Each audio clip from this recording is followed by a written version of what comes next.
Hey there, it's X8 again, and I wanted to also make a how to play Imperator Rome video. Imperator Rome's one of my favorite Paradox titles. I just love the period, and I think they do some interesting things in this game. So I'm going to go over the UI and all the buttons and what they do, and try and do it as quickly as possible without getting too into the details, but try and give a good overview of some helpful tips and stuff we need. All right, so as you see, this map is pretty beautiful. Got it all over the place. There is one mode that I want to show right off the bat. If you go to your settings and interface, there's a setting here that's fill in impassable terrain.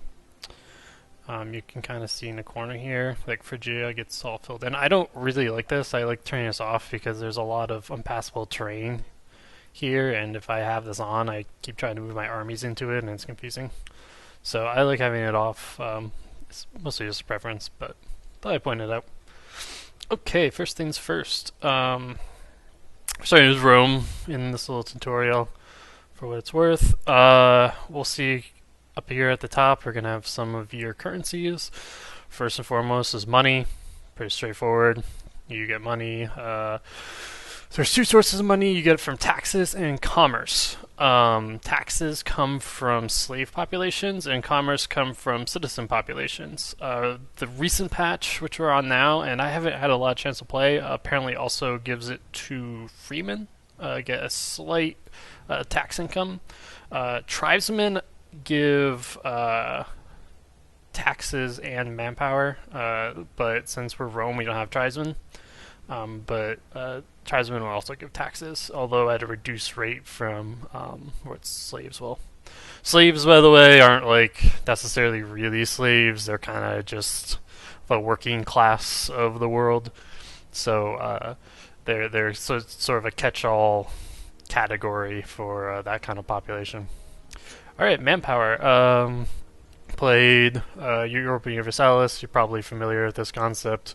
You need manpower to replenish your armies. If your units die here, you replenish, these numbers from your manpower pool. Manpower in early game in Imperator is usually like really hard to come by, so it's a pretty precious resource. Once you start getting big, though, you kind of don't have to pay a ton of attention to it, honestly. But yeah, you get manpower primarily from freemen. If you're a tribe, you also get manpower again from tribesmen, and we'll dive into the different pop types a little bit more later. All right, this one's political influence. Political influence is primarily going to be used on capital upgrades or provincial upgrades, I should say. I'll just show the quick for references. Got some buttons here, and you can spend your influence to buy permanent upgrades to your province.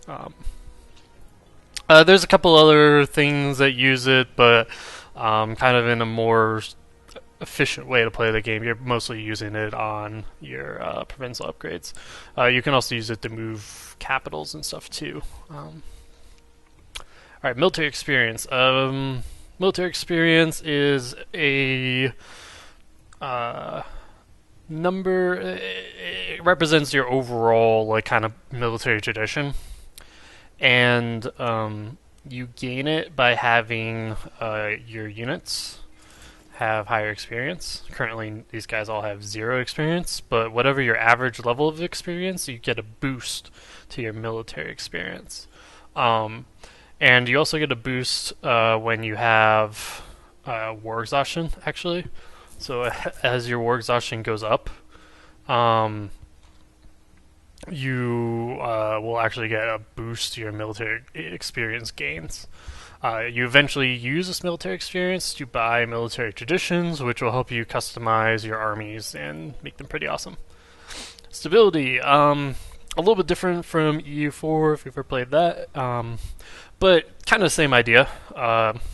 Stability modifies a number of things, particularly Well, it makes people happier. It increases your population growth, and it can also changes the threshold at which a civil war will occur. So it raises that threshold, so you have more disloyal people in your government, and they won't be able to trigger a civil war event. Uh, it is always ticks towards 50.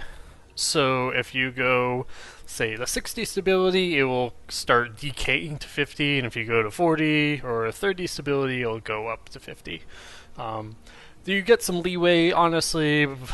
I wouldn't drop below like 30 stability for any reason. But if everyone's pretty loyal, like you can afford to drop down a little bit. And there's a lot of events right now in the game that give you free stability. It's not really anything you have to manage a whole lot. In all honesty, the main thing that will kill stability is by passing laws. So you just gotta be careful with that. All right, aggressive expansion. This is a big number. This will provide a negative diplomatic impact to any of your neighbors, the bigger this number gets. Additionally, if you have conquered cultures and religions, but most importantly, cultures that are outside of your default culture group, in which case for Rome, let's see what our default one is, Roman. And Romans are... where's the culture group? I forget where that is. So many things.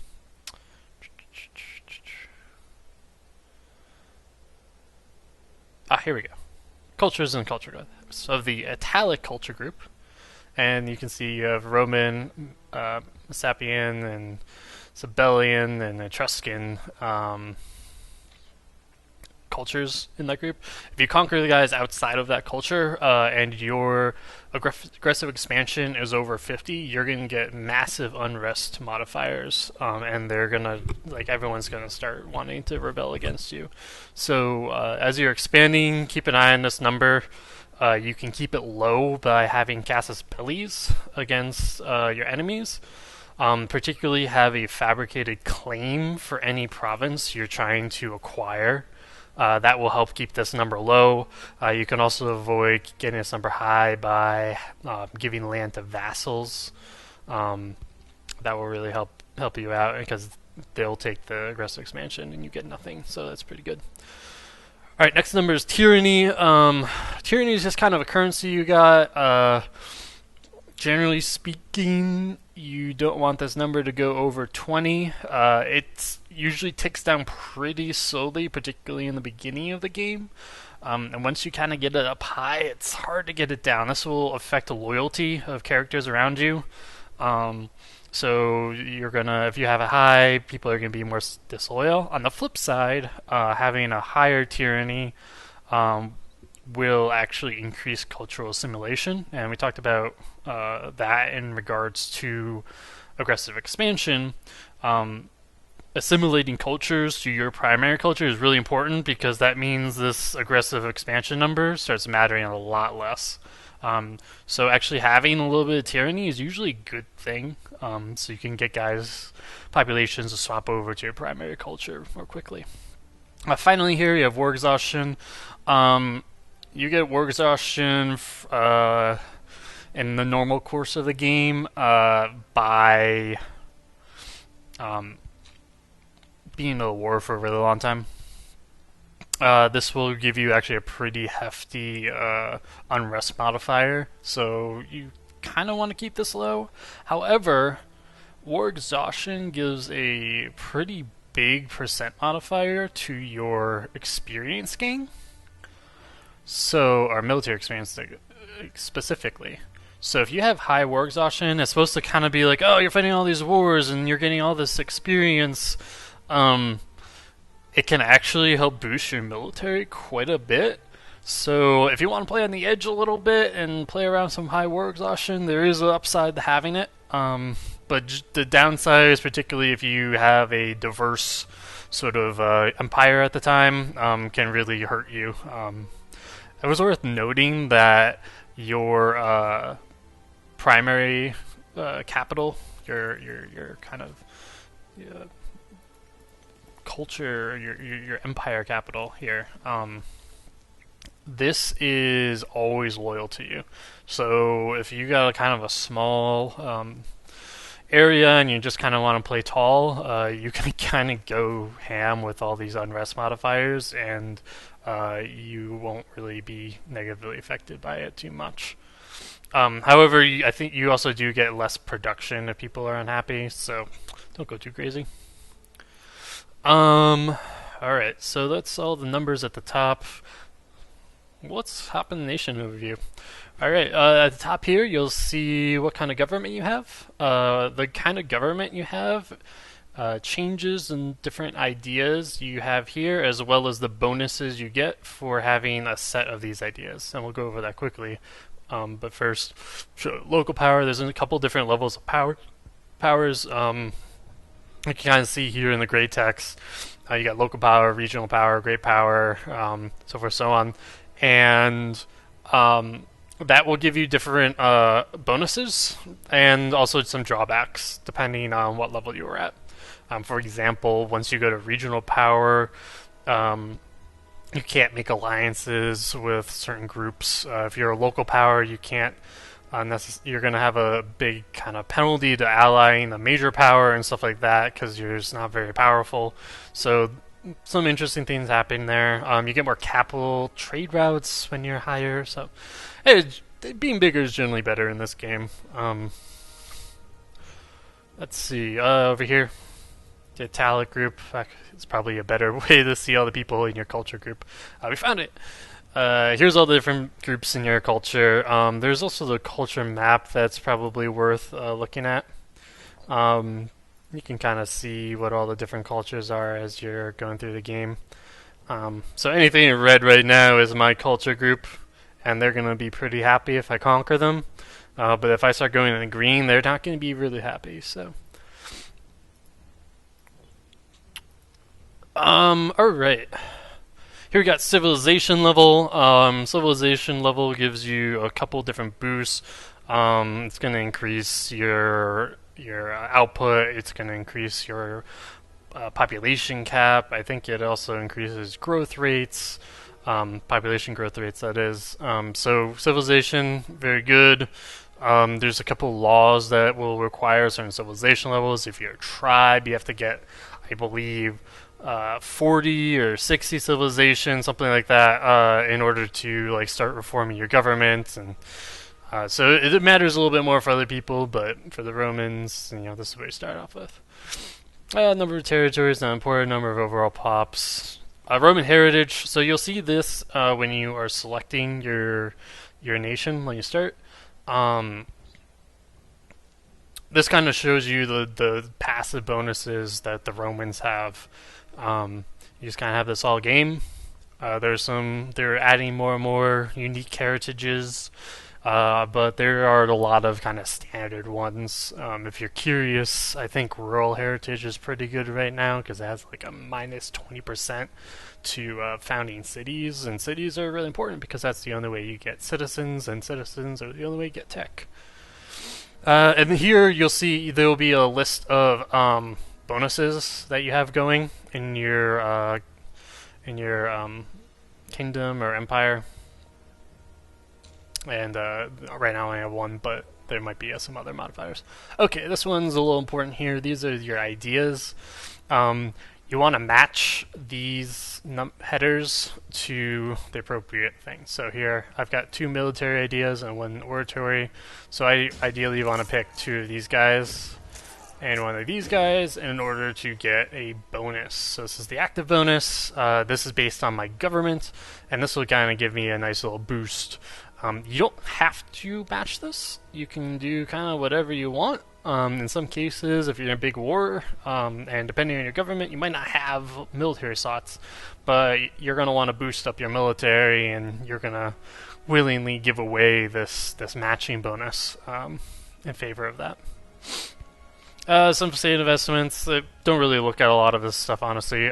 This is your this is kind of could be important. It shows you when there's going to be a civil war or rebellion, and they'll kind of fill up this bar as it progresses. Um, and this is also here an easy way to look at all the provinces you own.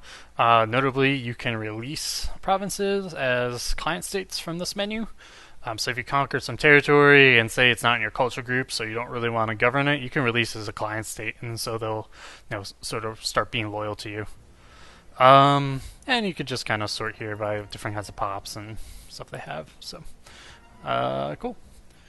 Let's see. Let's go into government. Okay, government. This is republic, aristocratic. Sorry, republic, and basically shows you your ruler, your co-consul. In this case, it will actually take the highest value between the two consuls, and give you that as your total. And there's bonuses here depending on how good your leader is. Show you see who's going to be the next candidate. If you're a kingdom, it will show you your king and your consort. And again, it has the same idea. Like between the two of them, there's a certain level of ability, and it kind of mix and matches. Senate here, you won't have this in like a monarchy where you'll have like pretenders down here. There's some government interactions you can click and does fun things. In this case, because the military faction is in charge, I can buy this empowerment for less influence. Another use for influence. I could buy this for less influence, and it gives me a nice boost of discipline, which helps armies. It changes some of the faction influence.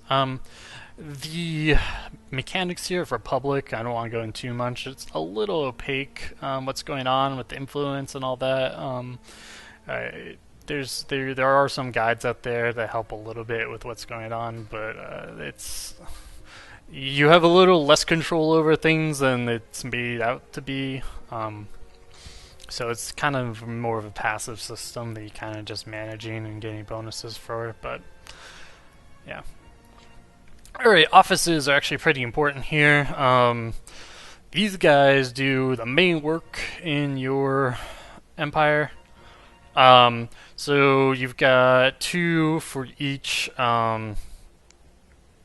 skill type, and they give you various bonuses. However, you can see here that Quintus Fabius, he has a max of 7 as his diplomacy skill, or I think it's charisma. Then you have the lower numbers. That's how effectively he's operating at the current time. So you see this here is called statesmanship. The longer this person's in this role, his statesmanship will increase, and it will increase this number on the left to be closer to the number on the right. So he's operating at max efficiency. So it kind of gives you some incentive for keeping your offices populated with the same person, and not just switching them out willy-nilly. So yeah, you want to pick someone, keep them in there, and you're going to have to kind of wrestle with their loyalty and stuff. Here it shows you the effects that each of these give. There's a whole bunch of these, and it's different depending on the government and the cultures and stuff. Actually, I don't really know what exactly this is different on. I don't know if it's government or not, but I think it might be.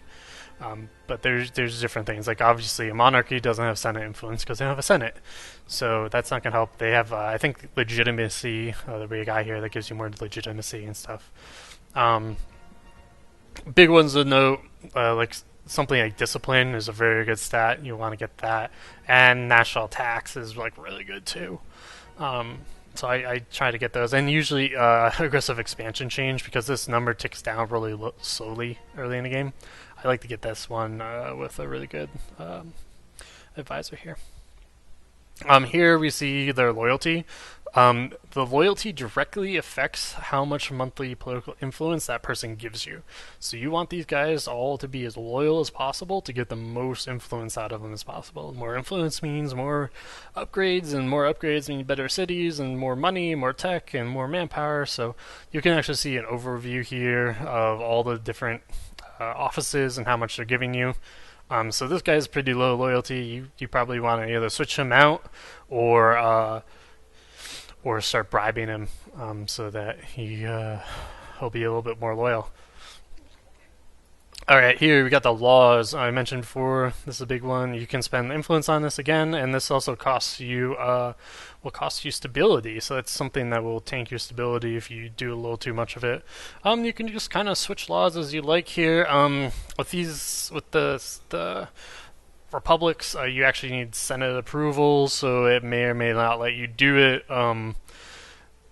Like these guys say, no, you can't do it at all. You gotta kind of make these guys happier in order to get it. But yeah, you can just switch these around as you wish, as long as you got the stability and the influence to pay for it. Some of these, though, will eventually require bigger and better text. So this one requires Civic Advantages 3 to do, and this one needs 9. So it will take a little while to get there. Let's see. Okay, that is the government tab. Military, we looked at this quickly. Here's your military additions. Each one always costs 100. And you can go down a line. You need one from the top. These are all columns. And you need one from the top in order to get this one, in order to get this one, so forth, so on, so on. The final one, there's a little line you can see here that shows you they're separate. They're like a freebie. So once you get the first, how many are 7? You get this 8th one for free. They're pretty good. So you can mix and match these and kind of do as your playstyle. There's certainly some that are better than others, and you may or may not really want to take them. These ones in Rome are all like very good. I think Romans have very good ones.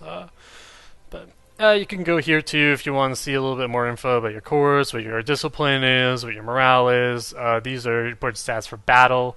Morale is defensive. Any like damage and stuff you take affects morale, and you're probably going to retreat due to low morale before like all your guys die, right? So having high morale is really good. Meanwhile, discipline affects how much damage you do.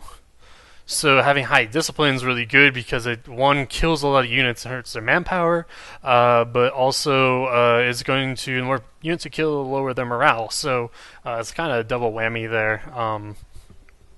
And yeah, having high discipline is a super important stat. And it's also a lot harder to get than morale in a lot of cases. Siege ability, this will affect how quickly you do sieges. Fort defense affects how well people can roll against you as well. If they try to assault your fort, like it'll make it harder.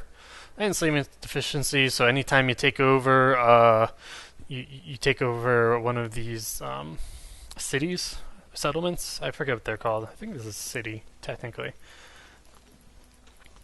Anytime you take over these, there's a chance to get slaves from the people that live there, and then it will send it back to usually your capital. And this is how likely that is to do that. And you can kind of see some more stats here about the various units. This is pretty cool. I think one of the best parts of Imperator, in my opinion, is their combat's like pretty involved and intricate, and you can come up with some cool army compositions, and you can counter what other people are doing, or just kind of just build an unstoppable juggernaut through your bonuses and military and stuff. There's some ships here as well. Same idea. For a lot of these, not going to go into it too much. Ship combat's a little weird. It actually works the same as army, but it actually doesn't take mount power right now to build ships, which is a little weird. It is a little boring to do ship combat. This one doesn't cost you manpower, so you can kind of spam as much as you want as long as you have the money for it. And yeah. Alright, technology. So that's pretty important. You have offices like you do in your government, and you want to apply really here. Usually, whoever your best number is here. This guy's an 8. Might want to put this guy in there for him. A couple of reasons. One, he's 21 years old, so that means I can keep him there for a long time. They also have statesmanship that affects them here. Loyalty doesn't really matter a whole lot for their output here. You don't get influence from these guys. But like if you want to change them out, they won't like leave unless they're loyal, for example.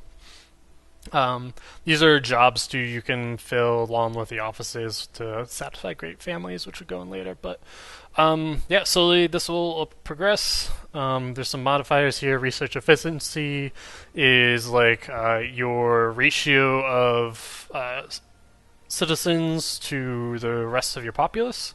So the more citizens you have compared to everyone else, the higher your efficiency. The higher your efficiency, the more research points you get, and more research you get, the quicker you advance to these ranks. To get any one of these, you have to spend gold. I'll tell you how much it all costs. And you can kind of just click on this and you press OK, and you're done. Cool. I think Rome now starts with the new patches with level 2. So, but you have to buy each of these. So you kind of have to decide if you want to buy it, if you don't want to buy it. It's a little random too when you do buy one, what the next one's going to be. If you have got a bunch of them queued up, so if you really want one, you might have to go through a couple clicks before you get the one you want to pop up. However, if you only if you research all of these and you got rank 3, it's only going to show the rank 3 ones, so it won't be 2. And there's only 3 new ones for each area, I'm pretty sure. Alright, religion. This is like very new, and I'm not like super familiar with these. From what I understand right now is that you are able to kind of craft your own religion. You can change out some deities here, and they'll give you various different bonuses. Additionally, whatever ones you have selected, if it matches a culture you currently have, in your empire, it will give them a happiness boost. So this is a way if you take over somebody, and we talked about before, they're not currently help or be happy with you because you're outside of the culture group and the different religion. You can kind of placate them by choosing a deity that matches their culture and religion. So something to think about. Yeah, there's some button clicks here. I haven't really had time to play this since the patch, so there's some treasures that seem pretty good. I think that might be a DLC thing. Couple buttons here to click. Sacrifice the gods, cost influence. Will give a percent modifier to stability. Actually, I think this just gives you a plus 10% or 0.1 to your stability tick flat. But if your stability is really low, or you want to just keep it high and you got a ton of influence, then click that button, help it get you up. And the more you click it, the more expensive it's going to get, though. On here, you can press this button. I believe it costs influence as well. And this will help decrease your war exhaustion if you don't want to deal with that. You can see a couple of things here: omen power and religious unity. This will affect the strength of your omens.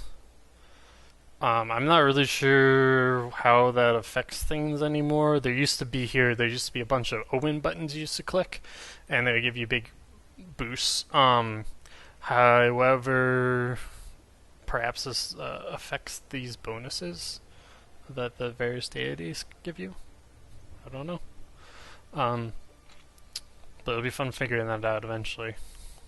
As you can see here, the boost for Hellenic pops because of our deities.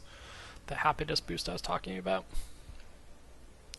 Alright, economy, pretty straightforward. Gives you all the numbers. You can click on these things to give you some different bonuses. These aren't actually just straight up like giving you more money. There will be a couple different ones. Like this, having in the middle gives you more trade routes. This increases your input value. Army maintenance, this is a big one. This will give you plus morale for non-clan revenues. So important if you're a tribe.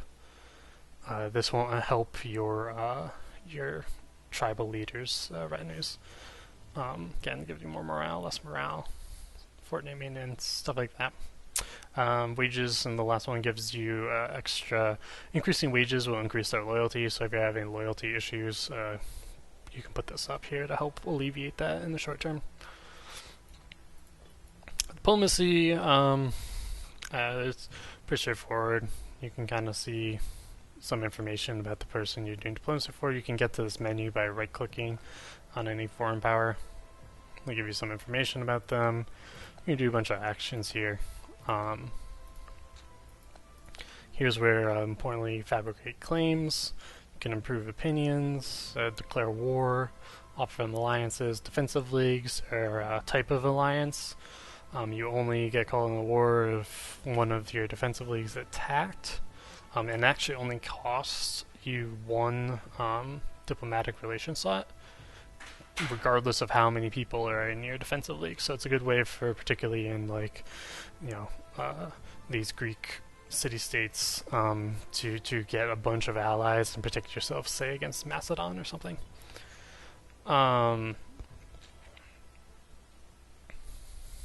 Decisions. There's going to be various decisions you can take. These are kind of cool to check out, and they do a pretty good job of showing you what you got to do in order to accomplish it. There's some, like say if you were in Gaul, it'll be like, oh, you got a decision here to form Gaul. That'll show you all the provinces you need to own and stuff like that. There's some good. It's a good way to get upgraded. You can upgrade your government level pretty quickly by doing some of these things. In fact, you can get the empire really quickly in some cases, particularly Persia, without actually having to own that many provinces. Normally you need like 500 provinces to be an empire. And an empire gives you a bunch of bonuses that we talked about before.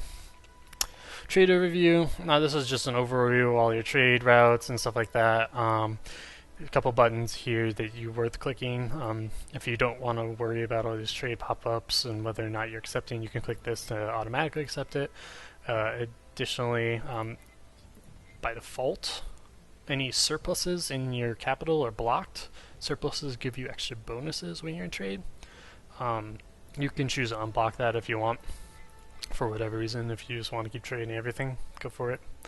And here you can kind of get a list of all your trade goods. You can sort here by trade goods. Say, hey, like, oh, I actually really need a cloth bonus, and I'm already trading away cloth, so I might want to revoke that trade route.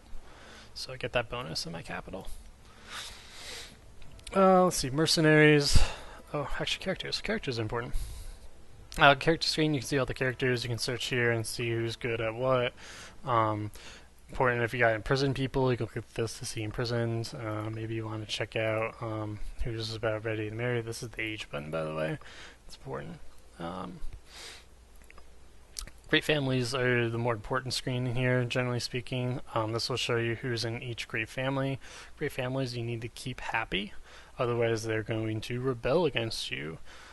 This shows you the power base. The higher great family's power base, the more like powerful them being unhappy and dissatisfied is.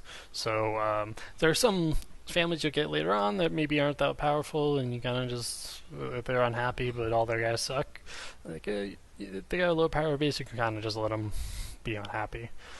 This is the number of jobs that each family has to hold. So each of them right now they require 3 jobs. In this case, this guy has 4 jobs.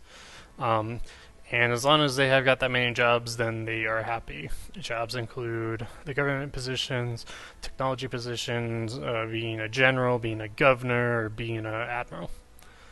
And here's prestige. I'm not really sure how much the prestige really matters at the end of the day. But yeah, there's a number. Mercenaries is just a group list of all the mercenaries. If you want to hire them, go for it. Missions. Okay, missions are pretty important. EU4, they added them somewhat recently. But you can go in here and it will give you some really powerful ways to get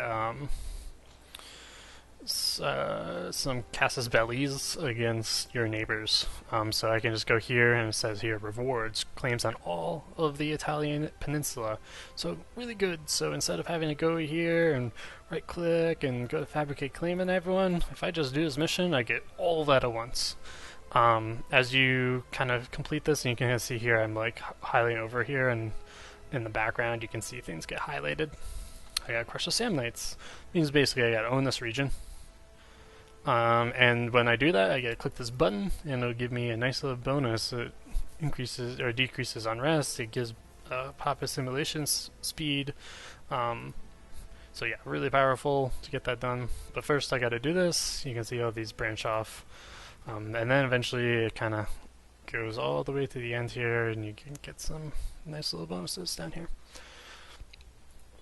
Okay, so that's missions. There's some buttons up here. This will show you. We'll get into trade, because it takes us right there pretty nicely. Here's all your trade goods. We looked a little bit at this in the trade good menu. You can see each of these if I hover over them. It will tell me a little bit about what they do and how many I have. So +1 means I have 2 of these. 1 plus 1 more. Here you can see as I hover over, okay, I have iron. I already have iron. If for every surplus of iron I have, I get 5% local manpower. Pretty good. If I have a surplus, I +1. I get +10 discipline on heavy infantry. Really good. And if I had, say, 3 and I exported that third one, I would get an additional 5%. To have a capital surplus, all you need is +1. So if you had, see right here in grain, we have +3. I can get rid of most of that grain. At least right now I can. Later in the game I might need it because grain gives you food, and food is important to have. Otherwise people aren't happy when you can't feed them. So yeah, there's a whole bunch of bonuses here. Pretty cool to look at. It seems kind of fun on the outside. It's a little dry system, but you know, kind of trying to find the trade goods you need. It can be a little bit of a fun expedition. Alright, other things here. We got a governor. You can't change the governor because it's capital region, but other places you can. The higher finesse value, which is the second one, and there that's a 9, gives them like better rulership of things. So yeah, you'll see that when you select the governor, it will show you like who's, yeah, since this is the whole capital region. There is like a whole region system, so you got provinces and then you have regions. So you have a governor for a whole region. If I went into Magna Graecae, I would have to get a new governor. Okay, number here is policies. You can spend influence to change a policy. There's a number of policies here that do various different things. Port one's probably a note. Cultural assimilation helps quite a bit. Same as religious conversion. Acquisition of wealth is pretty straightforward. Borderlands gives you extra manpower, so if you're low on manpower, having borderlands on everything is a good way to get extra ones.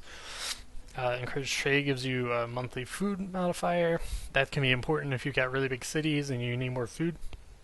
Harsh treatment, if you need more provincial loyalty in somewhere you capture, this could be a way to do it. Another way to do is local autonomy, which just gives everyone base happiness, which would reduce the unrest because everyone's more happy. Centralized population can be interesting too if you want to just passively get people to move into your capital and make it better. This will show you here in the province. This is the province here. What the cultural breakdown is, what the religious breakdown is, and the pop distributions. Here's those buttons we talked about before. Best button is the business investments button. It gives you more trade routes. Trade routes give you more money, gives you more bonuses, and also the more trade routes you have increases your population cap, which means you get more people in here, and you can convert more, get more, particularly in your capital. You want the most people in there because you get more bonuses in your country capital than anywhere else in the game. So the more people you get in here, the better. That means you can also get more citizens, and more citizens mean better research ratio that we talked about before. There's another button here to increase your civilization level. Shows you what resources are being produced in that city. And here you've got your city buildings. There's a bunch of buildings you can build. Most important ones right now are library and academy.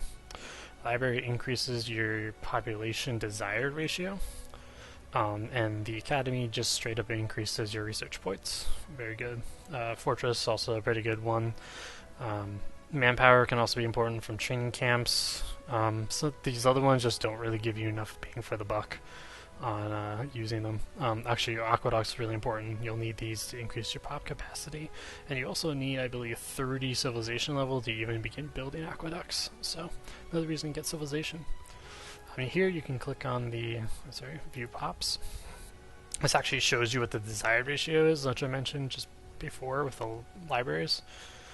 That will increase this bottom number, and people may, passively get promoted or demoted based on this desired ratio.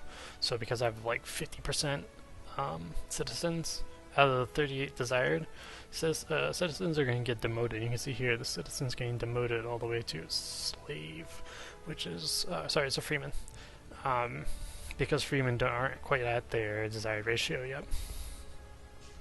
And there's not enough slaves either, so like, you know, people are going to get demoted down to slave level, and it's all going to kind of even out. So you want to boost up your citizen ratio as much as possible. At a certain point, like, it's going to be less and less the more libraries you build. So building like about like 3 of them is pretty efficient. If you're curious, there's a couple buttons down here too. You can revoke a city status if there's a city in a really bad spot and you don't want it there. Like, just revoke it, cost some tyranny. Not that big a deal. If you want to build a brand new city, you can do so. Costs a bunch of gold and some influence. Finally, if you get over 80 population, you can found a metropolis. Here's to use your numbers on provincial loyalty and unrest. I think this is part of one of the more fun things in this game, is building these cities and kind of trying to min-max a little bit the efficiency of them. Okay. I've gone through a lot of this, and now we'll go into the army interface quickly. Here we go. We got the army, the name of the army. You can rename this if you want. Here's your general. The better the martial ability, which is the 10 here, the better general. That's going to give them better combat rolls. Got a couple buttons here. Pretty self-explanatory. Consolidate cohorts is good. We'll merge together any like weakened cohorts into one, so you have a full strength guys. People that are at full strength have 100% efficiency, and it's just straight up, like if you have 800 units, you're only at 80% efficiency. So having stronger units means more damage and more likely to battle. So having everyone high as possible, that's usually good. But sometimes you don't, because it's gonna, if you get rid of it, it costs you gold to build new cohorts and stuff. If you want to have the game kind of get new cores in your army here, so you can click on your army and I can build, say, some new light infantry. It's gonna automatically just spread these out, and then when they're done building, they'll move to my army and group with them. So a good way to get things like really quickly grouped together. Just a couple of clicks here. You can attach your group to army.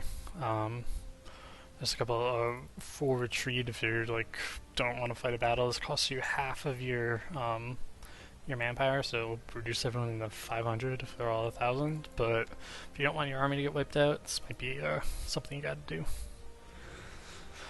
Attachments not allowed. If you got some allies, you can click this button and your allies will attach to you. Assign a region. If you you can't do it, I would think in your, maybe you can in capital, but you can assign a leaderless army to a region, and that will help actually decrease unrest in that region. So that could be a powerful tool. However, it gets assigned to the governor, which increases their power base. So be careful. Drill army. This gets their experience up and keeps it up. There is an upper limit on this. Like, you only probably get to like 60%, because the higher it is, the quicker it decays. Force march is like a really powerful move, and note it has a hotkey of M. This will help you get in and out of battles more quickly. and maybe escape from enemy forces. However, you don't get any morale recovery when you have it on, and it will also eat through your food more quickly. Food is right here. Unit realization: if you lose a battle and you need to get your armies kind of back up to full strength, click this button. It will happen a little bit quicker, and also increase your morale, which is right here. Get that bar back up to 100%. If you got roads available, click this button. It will increase army maintenance, and it will decrease kind of some speed. But you will create roads, which will increase your movement speed just naturally wherever you have roads, so that's really important.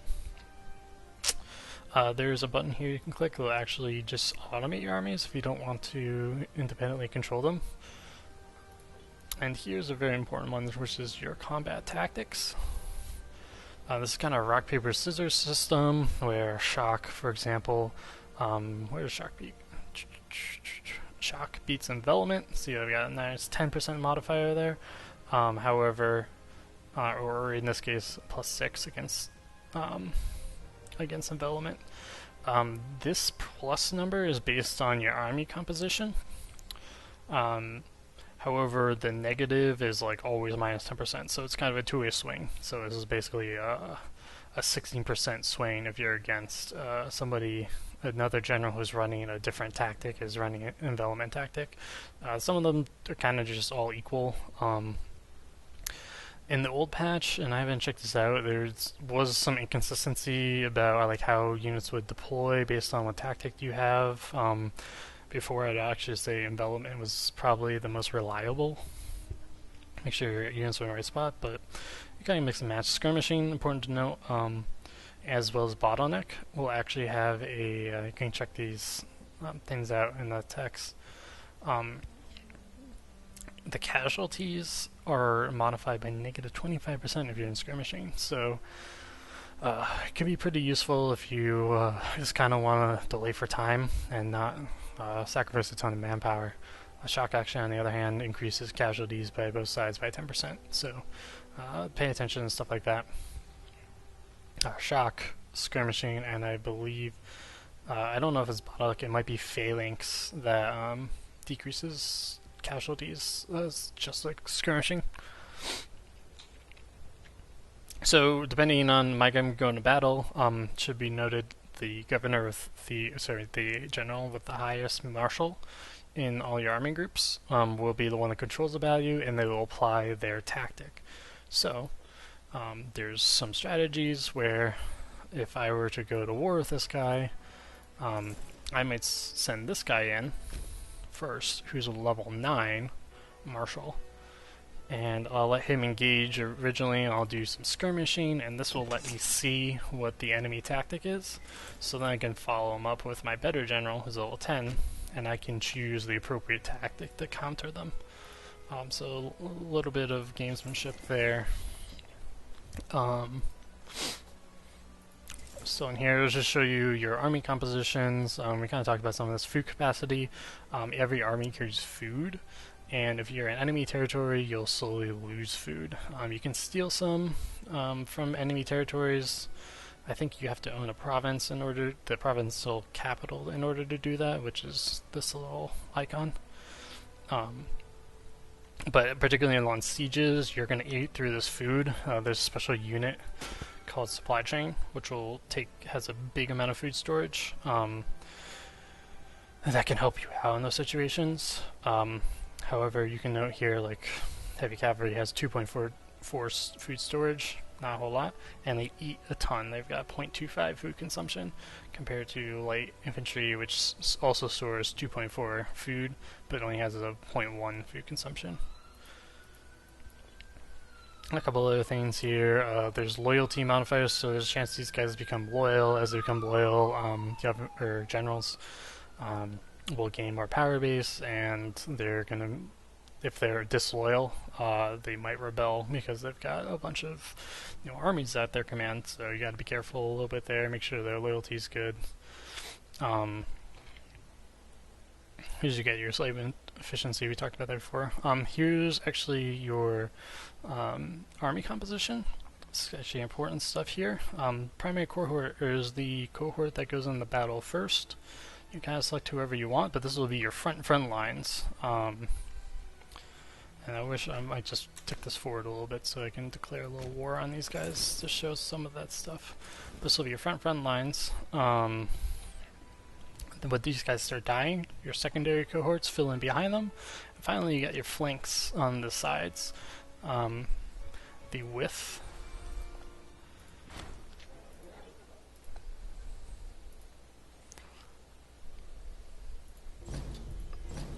Sorry, I'm just getting this war declared. Let's see if we can see what's happening.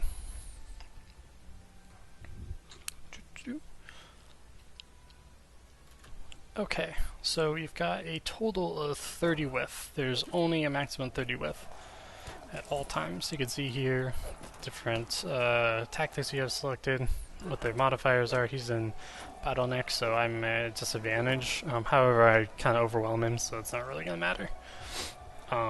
You can see here, well, it should be, is the archers should be in front, which they're not right now.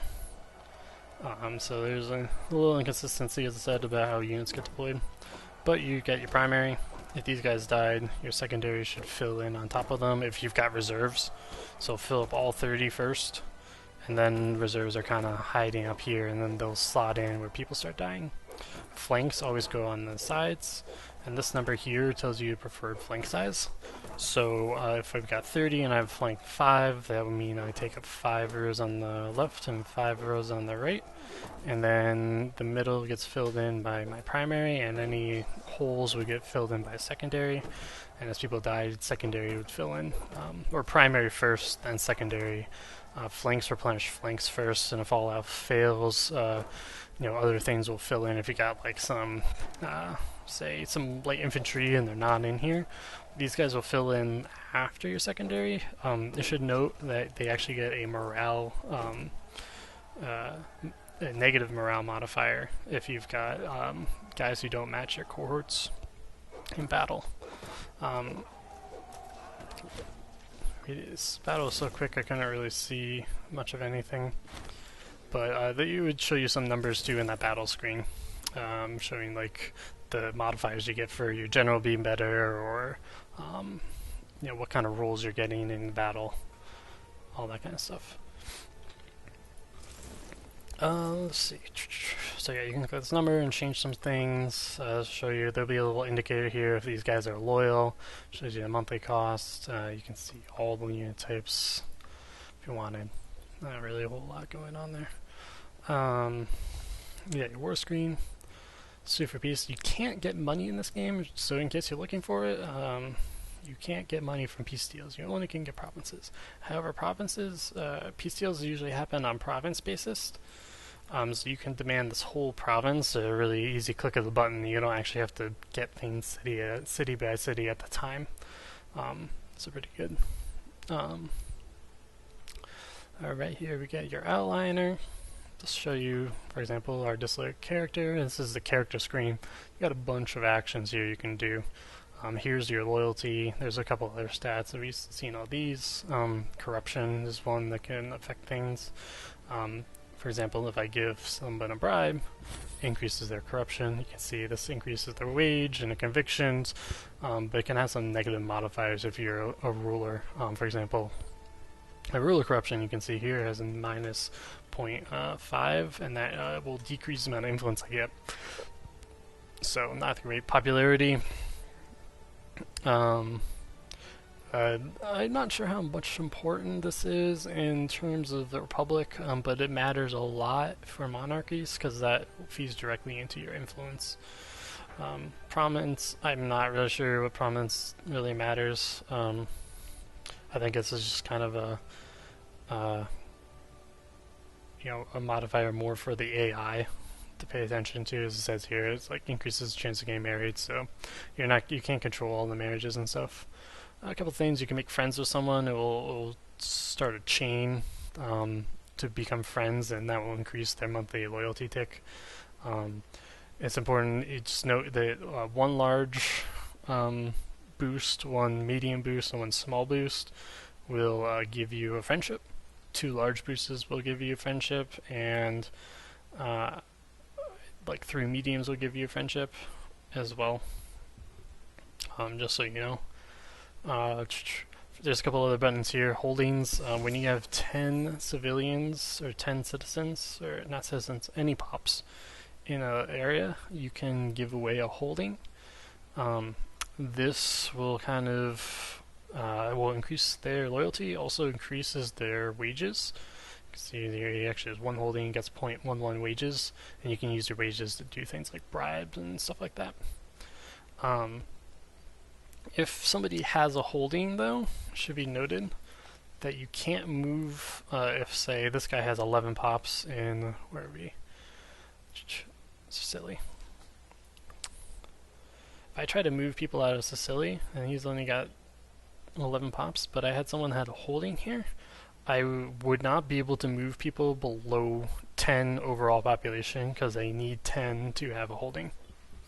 So something to note, that can be a little annoying in some cases if you're trying to, particularly over here, we got all these uncolonized lands.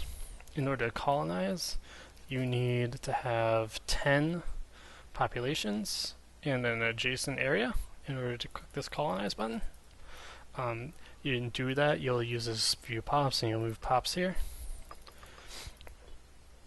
And then you click this colonize button. But however, like if somebody gets a claim or a holding claim in here, like that might actually make it difficult for you to move your pops around because it will lock those 10 in here and you'll be like, oh, I want to move here and then move them here so I can keep on colonizing. So just be aware that can be a thing. Right, I think honestly that is most over here. Just beware, you got map modes down here. You can actually customize these map modes as you see fit by clicking here and dragging them. Yeah. So we got our ledger here in case you want to look at things. This is large not important. Score not particularly important. Here's the date. I think the ending date is 7/38 or something like that. And you got your speed here. You can press play, press pause, space bar, pauses, unpauses. You can increase the speed, decrease the speed as you see fit. Yeah, I think that's about it. Thanks for watching. Hopefully, was helpful for getting started and learning where all this stuff, how all this stuff works.